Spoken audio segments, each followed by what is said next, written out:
Voy, biram yaxshisiz dadasi. Aylanib ketay.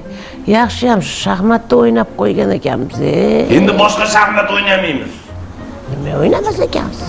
Shashka o'ynaymiz. Men shaxmat yutkizib qo'yibman. Bo'ldi, ana 1 soat bo'ldi. Qani endi 10 minut bo'ldi. Dadasi, o'y nima kelishgandik 1 soatda ezaman oyog'imni.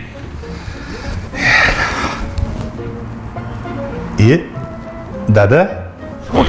Ha, o'g'lim, bu bilan bu. Yana shaxmatda yutkizib qo'ydingizmi?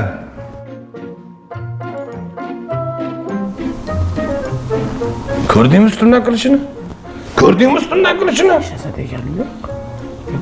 Bitta paypaqni eplab topolmaydi, men ustundan qilishini qara buningni. O'zingiz yutqizib qo'ysam oyog'ingni uqalayman degandingiz. Bo'pti, yop tilim qismasin seni oldingda.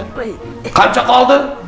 50 minut vaqt bor hali. 10 minutgina endi oyog'imni yez. Bo'ldi, baqirmagin. Yoshlar oldida men sharmanda qilib. Xudoyim. Hozir 50 minut oyog'imni qolagandan keyin shashka o'ynaymiz. Xo'p, yutqizgan nima qiladi? Uni o'ynab bo'lganimizdan keyin aytaman, kim yutishiga qarab.